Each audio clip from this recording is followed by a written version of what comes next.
नमस्कार दोस्तों, जय हिंद दोस्तों। श्याम तिवारी, फाउंडर सब infra project management private limited and websites newprojectinformation.com। आज सब्जेक्ट के बारे में डिस्कस करना चाहता हूँ, आपके एरिया में जॉब अपॉर्चुनिटी कैसे मिल सकती है, उस संबंध में डिस्कस करेंगे। हमारा ये जो चैनल है बहुत ही व्यवहारिक लैंग्वेज में बताता है, आप इसको प्रोफेशनल वे में ना लेकर आप सिंपल समझने के बहुत से लीजिएगा। देखिए, एक परंपरा रही है, अभी तक भी है, कि हर आदमी अपने गांव के आसपास नौकरी खोजता है। क्यों खोजता है? ताकि वो सोशल चीज़ों को मैनेज कर सके, सामाजिक दायित्व को पूरा कर सके, अपने माता पिता की सेवा कर सके। लेकिन किसी कारणवश पैसा भी ज़रूरत है, लक्ष्मी की भी पूजा होनी है, लक्ष्मी की भी ज़रूरत है, लेकिन अपॉर्चुनिटी ना होने के आसपास हम लोगों को नौकरी के लिए बहुत दूर दूर तक जाना पड़ता था। मैंने भी अपने यहाँ नौकरी की है।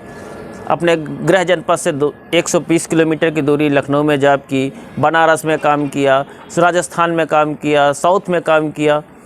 क्यों किया? क्योंकि पैसे की ज़रूरत है। ऐसी पैसे की ज़रूरत को पूरा करने के लिए हम लोग दूसरे अपने एरिया से करते हैं।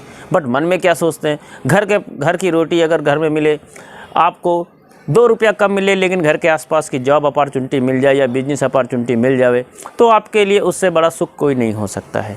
परंतु क्या ऐसा पॉसिबल है? आपको ऐसा लगता होगा ऐसा पॉसिबल नहीं है, बट हम आपको कुछ ऐसी टिप्स देते हैं जिससे आपको लगेगा कि सामने से ये पॉसिबल है। करना क्या है, आपको सिर्फ 4 काम करने हैं। अगर आपने 4 काम किया तो नुकसान तो नहीं होगा, लेकिन फ़ायदा ज़रूर होगा। पहली बात, आप अपना जो फेसबुक का प्रोफाइल है या लिंक्डइन का प्रोफाइल है, जनरली सभी इंजीनियर के पास लिंक्डइन का प्रोफाइल होता है। अगर बहुत प्रोफेशनल है तो लिंक्डइन प्रोफाइल होगा, अदरवाइज़ आपके पास आपका प्रोफाइल है, फेसबुक का प्रोफाइल है, वो तो पक्का होगा। अगर आप मेरा यूट्यूब चैनल देख रहे हैं या मेरी वीडियो देख रहे हैं, तो इसका मतलब आप सोशल मीडिया का इस्तेमाल करते हैं। या फेसबुक में देख सकते हैं, लिंक्डइन में देख सकते हैं, ट्विटर में देख सकते हैं, यूट्यूब में तो है ही हूँ, देख ही रहे हैं आप। तो देखिए, सबसे पहले अपने को क्या करना है, आपका जो प्रदेश है या आसपास के प्रदेश, मैं एग्जांपल के तौर पे लेता हूँ। अब उत्तर प्रदेश के अंदर आपको 2 काम करने हैं। आपके आसपास का एरिया कौन सा है जिसमें आपका इंटरेस्ट है, तो उत्तर प्रदेश। दूसरा, अगर जाते हैं आपको बिहार पड़ेगा, इधर साइड आते हैं तो आपको एमपी पड़ेगा, मध्य प्रदेश पड़ेगा। आपको करना क्या है, आपकी इन दोनों जगहों के जियोग्राफिकल इंडिकेटर्स के बारे में डिस्कस करना है। जैसे प्रोफाइल आप बनाते हैं तो आपको अपनी प्रोफाइल को आप इस तरह मत बनाओ कि कोई भी देखे तो उसको लगे कि आप एक नॉलेजेबल पर्सन हो। आप वहाँ पे, अगर मैं बात कर रहा हूँ सिर्फ इंजीनियर्स की, देखिए आप इंजीनियर्स हैं, आपके पास नॉलेज बहुत अच्छा है, लेकिन उस नॉलेज से लोगों को फ़ायदा होना चाहिए। फ़ायदा कैसे हो कि आप जब कोई भी अपने फेसबुक प्रोफाइल से जब आप कोई चीज़ अपलोड करें, उसमें कुछ ना कुछ नॉलेज होना चाहिए। नॉलेज इन द सेंस कि अपने प्रदेश की मिट्टी के बारे में बता सकते हो कि मिट्टी कैसी है, जलवायु कैसी है, आपके प्रदेश में कौन कौन एरिया हैं, वहाँ की प्रसिद्ध क्या चीज़ है। उससे लोकल फॉर वोकल का भी सपोर्ट मिलेगा। प्लस आपका जो नॉलेज है, अगर मैं मानता हूँ आप एक हाईवे इंजीनियर हो, तो हाईवे इंजीनियर्स की क्या रिस्पॉन्सिबिलिटी होती है, क्या जॉब टाइमिंग होती है, उसको क्या क्या नॉलेज होना चाहिए। अभी तक 5 सालों में आपने 3 सालों में जो चीज़ आपने सीखी, ऐसे कंटेंट आपको डालने चाहिए। और आपको अपने आप को ऐसे प्रेजेंट करना चाहिए कि you are as a good engineer with the complete knowledge about your local area. अब लोकल एरिया में कैसा है, सपोज करो मैं एग्जांपल लेता हूँ, मैं कानपुर के आसपास का रहने वाला हूँ, डिस्ट्रिक्ट फतेहपुर पड़ता है। अब यहाँ के बारे में, अब छोटा प्रदेश है, मतलब डिस्ट्रिक्ट छोटा है, तो यहाँ क्या हो सकता है, मैं क्या बता सकता हूँ वहाँ के बारे में। अब देखिए, डिमांड देखिए कि जब NH2 था, वहाँ पे प्रधानमंत्री स्वर्णिम योजना थी, जब माननीय अटल बिहारी जी के समय में लाया गया और मुकुंद लिमिटेड जैसी कंपनियों वहाँ पे काम करती थी, तो उनके लिए चैलेंज क्या था कि वहाँ पे एग्रीगेट की अवेलेबिलिटी कहाँ कहाँ पे है। अब मैं लोकल था तो मुझे पता था, हालांकि बहुत छोटा था, बट मुझे पता था कि कबराई के कुछ बेल्ट से आता है, कानपुर से 70-80 किलोमीटर में कबराई पड़ता है, जहाँ से बहुत पत्थर का अपार भंडार है। कुछ इलाका हमारा बनारस साइड से आता था। अगर मोरम चाहिए, जिसको हम लोग सैंड बोलते हैं, हालांकि जमुना सैंड दूसरी लैंग्वेज में उसको सैंड बोलते हैं, बट हमारे यहाँ मोरम बोलते हैं। अब लोकल एरिया जो वहाँ पे आप लोग, तो आप यहाँ पे आप सैंड बोल सकते हैं, बालू बोलता है, लेकिन वहाँ पे किस नाम से जानते हैं। जैसे अगर आप यमुना से लेते हैं तो यमुना में क्या होती है, मोरम निकलती है, ठीक है। अगर बालू में जाना है तो हमें गंगा बालू बोलना पड़ता है, क्योंकि वो बिल्कुल सॉफ्ट होती है और चिकनी होती है, सफ़ेद कलर की होती है।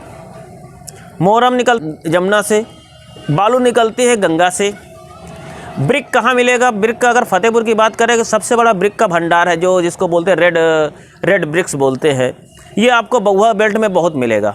आप जब बहुआ जाएंगे टुवर्ड्स फतेहपुर से बांदा की तरफ जाएंगे तो ईंटा मिलता है, कुछ ईंटा जोनिया साइड से मिलेगा आपको।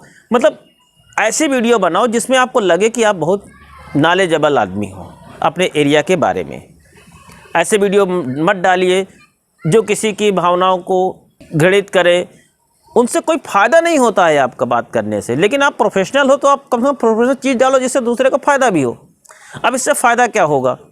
कोई एचआर, कोई आपका मित्र, कोई आपका पड़ोसी जब आपको बताएगा और उसके दिमाग में आएगा ओके XYZ नाम का आदमी है, इसके पास तो बहुत नॉलेज है कि एग्रीगेट कहाँ मिलता है, बालू कहाँ मिलेगा, रेड ब्रिक्स कहाँ मिलता है, प्लांट एंड मशीनरी के लिए मार्केट कौन कौन सी हैं। अगर कोई बड़ी मशीन का स्पेयर पार्ट्स चाहिए तो आपको लखनऊ जाना पड़ेगा। छोटे मोटे बेल्ट है, टूल्स हैं, इसके लिए आपको कानपुर जाना पड़ेगा। ऐसे नॉलेज देंगे तो एक दिमाग में अच्छी फिजा बनती है, एक अच्छा रिगार्ड बनता है कि ये आदमी का XYZ कंपनी का आदमी है जो इस तरह की वीडियो डालता है। तो एचआर तक आपकी बात पहुंचेगी और एचआर आपके रिज्यूम से नहीं आपको आंकड़ा करेगा, बल्कि इस बात से आंकड़ा करेगा कि यार अगर इस बंदे को मैं अपने एरिया में अपने जॉब में रखता हूं तो मुझे 100% है कि पहली बात तो प्रोफेशनल है, दूसरा बात लोकल नॉलेज है, तीसरी चीज़ क्या है कि अगर आप अपने जॉब के रहते रहते कोई वीडियो बना के अपने पोस्ट पे डालते हो, उससे क्या होगा, उसको पता चलेगा कि नॉलेज है। हो सकता है कई बार ऐसा होता है कि जब हम इंटरव्यू देने जा रहे हैं और उस समय आपका नाम उसने पहले से सुन रखा है, तो आदमी के दिमाग में ओके यस मिस्टर XYZ, आपका तो मैंने वीडियो देखा है, आप तो बहुत अच्छे प्रोफेशनल्स हो, आप बहुत अच्छी बातें बताते हो लोगों के लिए, तो एक पॉजिटिव एनर्जी बनती है। दूसरा तरीका क्या है, आपको सबसे पहले पता होना चाहिए कि जिस दिन नया प्रोजेक्ट अवार्ड हो उस कंपनी को आपको अप्रोच करना है। अप्रोच इसलिए मत करो कि आपका रिज्यूम बहुत अच्छा है, आप सर आपके नया प्रोजेक्ट है तो मैं जॉब चाहता हूँ, ऐसा आपकी बातों को कोई सुनने वाला नहीं है। क्योंकि इस कंस्ट्रक्शन इंडस्ट्री के अंदर जिस दिन प्रोजेक्ट अवार्ड होता है ना, तो 7 दिन तक तो उसका शुमार ही नहीं उतरता है उसको, उस कंपनी को। आप किसी से बात करोगे ना, वो आपको डिनाई करेगा ही करेगा। क्यों करता है ये तो पता नहीं, मिस्ट्री है, ये तो पता नहीं चलता है, लेकिन आपकी बात को कभी रिगार्ड नहीं करता है। अब ये कह सकते हैं कि उसको प्रोजेक्ट मिला है इसलिए, तो आपको क्या बोलना है एचआर को? सबसे पहले बोलना है कांग्रेचुलेसन। क्योंकि जब किसी कंपनी को प्रोजेक्ट मिलता है तो उसमें बिजनेस डेवलपमेंट वाली टीम का ही नहीं ज़रूरत होती, उसमें सबका लगन होता है, सबको खुशी होती है। आप उनको सबसे पहले नाम से बोलिए। अगर नाम मान लो XYZ कोई नाम है, मान लेते हैं कि किसी का नाम रामा है, हाय रामा जी, आपको नया एक प्रोजेक्ट मिला, मुझे बहुत खुशी हुई, और मेरा नाम रमेश है, श्याम है, घनश्याम है, तो मेरा ये एरिया है, मेरा नाम X है और मेरा YouTube चैनल भी है या मेरा फेसबुक प्रोफाइल है। आपको इस एरिया में कोई भी काम करते समय आपको कोई भी चीज़ रिसोर्स की ज़रूरत पड़े, मैन पावर की ज़रूरत पड़े, तो आप कभी भी आप मुझसे याद कर सकते हैं। और मैं खुद एक इंजीनियर हूं या मैं खुद एक प्रोफेशनल और मेरे एरिया में प्रोजेक्ट है, तो मैं बहुत अच्छे से आपकी मदद कर पाऊंगा उस एरिया में प्रोजेक्ट को पूरा करने के लिए। उसके दिमाग में एक बात बैठ जाती है। ये दिमाग क्या बैठ गई कि एक आदमी ऐसा था जिसने मुझे उस प्रोजेक्ट के लिए मदद की ज़रूरत होती है, उस समय उसको हमेशा याद रहेगा। अप्रोच कैसे करना है? सबसे पहले आपको कांग्रेचुलेसन बोलना है, क्योंकि टेंडर अवार्ड होना और टेंडर स्टार्ट होना लगभग 45 डेज का टाइम लगता है। इन 45 डेज में आपको कैसे रिकॉल करना है? आप कंपनी के बारे में पढ़िए। अगर आपको मालूम चल गया कि कंपनी को नया प्रोजेक्ट मिला है तो उसकी अवेयरनेस लोगों तक, अपने लोगों तक पहुंचाइए, फेसबुक के माध्यम से पहुंचाइए। उस कंपनी की प्रशंसा करिए जिसमें आप ज्वाइन करना चाहते हैं। हाँ, बहुत अच्छी कंपनी है, यहाँ का इसका लोकेशन ये है। अब धीरे धीरे आसपास के एरिया में पता करिए कि उस कंपनी में कौन कौन लोग आपके जानने वाले हैं। अब बैकग्राउंड ड्यू डिलिजेंस करिए उस कंपनी का, कैसी है कंपनी। अब आपको क्या करना है, अब उस एचआर को अप्रोच कैसे करें?